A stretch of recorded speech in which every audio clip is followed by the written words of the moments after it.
नमस्कार दोस्तों। भारत में ब्रिटिश शासन 18वीं शताब्दी से शुरू हुआ और तेजी से फैला।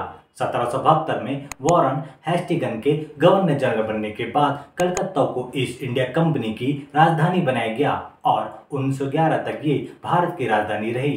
बंगाल के पूर्व में मुस्लिम रहते थे तो पश्चिम में हिंदू रहते थे। उस वक्त बंगाल की जनसंख्या 8 करोड़ थी। हिंदू और मुसलमान में भाईचारा था। साथ ही इतने बड़े प्रांत को संभालने के लिए गवर्नर को प्रशासनिक चुनौतियों का सामना करना पड़ रहा था। वायसराय लॉर्ड कर्जन ने 1905 में बंगाल विभाजन का प्रस्ताव रखा, जिसमें बंगाल को 2 प्रांतों में बांटना था। पहला मुस्लिम बहुसंख्यक पूर्वी बंगाल और असम को, दूसरा हिंदू बहुसंख्यक पश्चिम बंगाल को। इस प्रस्ताव का मकसद फूट और शासन करो की नीति से हिंदू और मुसलमानों के बीच विभाजन पैदा करना था और भारत पर अपनी पकड़ मजबूत बनाए रखना था। इस विभाजन के होने पर हिंदू और मुसलमानों में धार्मिक और राजनीतिक विभाजन गहरा हो गया। बंगाल विभाजन की वजह से सांप्रदायिक हिंसा और दंगे भड़के। इस बीच कई नए सांप्रदायिक संगठनों का जन्म हुआ। इस विभाजन ने व्यापार पर भी असर डाला।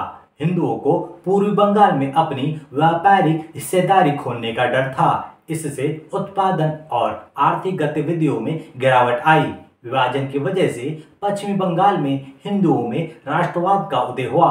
अंग्रेजों के खिलाफ जनसभा होने लगी और विदेशी वस्तुओं का बहिष्कार किया गया। इससे स्वदेशी आंदोलन को बल मिला। गोपाल कृष्ण गोखले के नेतृत्व में भारतीय राष्ट्रीय कांग्रेस ने विरोध प्रदर्शन किया। गोपाल कृष्ण गोखले ने हिंदू और मुसलमानों को एक करने के लिए काम किया। लोगों ने बंगाल विभाजन को मातृभूमि का अपमान बताया। विभाजन के दिन 16 अक्टूबर 1905 को लोगों ने शोक मनाया। वहीं बंगाल में बंगभंग विरोधी आंदोलन को मिले जन समर्थन से ब्रिटिश सरकार घबरा गई थी। उन्होंने हिंदू और मुसलमानों को लड़ाने के लिए मुस्लिम सांप्रदायिकता को प्रोत्साहन दिया था। 1906 में मुस्लिम लीग की स्थापना हुई। ब्रिटिश सम्राट किंग जॉर्ज पंचम ने 1911 में लॉर्ड कर्जन को वापस बुलाकर उसके बदले लॉर्ड हार्डिंग को भारत भेज दिया और बंगाल विभाजन को निरस्त कर दिया। हिंदुओं ने इस बिल के निरस्त होने का स्वागत किया तो बंगाली मुसलमानों ने इसे विश्वासघात समझा। उनका मानना था कि इससे मुसलमानों का हित नहीं बल्कि हिंदू हितों को अधिक लाभ मिलेगा। बंगाल विभाजन की वजह से राजनीतिक अशांति और विरोध प्रदर्शन चरम पर था। अंग्रेजों को शांत जगह की जरूरत थी जो राष्ट्रवादी भावनाओं को शांत और नियंत्रण कर सके, जिससे उनकी सत्ता बच सके। कलकत्ता भारत के पूर्व में था, जहां से पूरे भारत पर नियंत्रण कर पाना काफी मुश्किल था। दिल्ली केंद्रीय और सुलभ जगह थी जो देश के विभिन्न कोनों से आसानी से जुड़ती थी।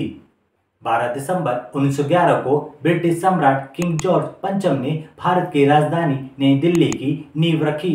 17 साल यानी 1929 में वायसराय हाउस बनकर तैयार हुआ, जिसे अब राष्ट्रपति भवन कहते हैं। दिल्ली आधिकारिक तौर पर 13 फरवरी 1931 को भारत की राष्ट्रीय राजधानी बन गई। अंग्रेजों को पता था कि जो दिल्ली पर शासन करता है वो भारत पर शासन करता है, मगर देश भर में ईस्ट इंडिया कंपनी के खिलाफ भारत छोड़ो आंदोलन ने जोर पकड़ लिया था। आखिरकार 15 अगस्त 1947 को अंग्रेजों को भारत छोड़ना पड़ा। भले ही बंगाल विभाजन ने दिल्ली को देश की नई राजधानी बनाया, मगर अंग्रेज भारत में हिंदू मुसलमान नाम का बीज बोकर चले गए, जो आज भी देश में टकराव और असमानता फैला रहा है। भारत 1757 से 1947 तक अंग्रेजों का गुलाम रहा। 1857 से 1947 के बीच कई आंदोलन और संघर्षों की वजह से भारत को आज़ादी मिली। तो दोस्तों, वीडियो अच्छा लगा तो चैनल सब्सक्राइब करें।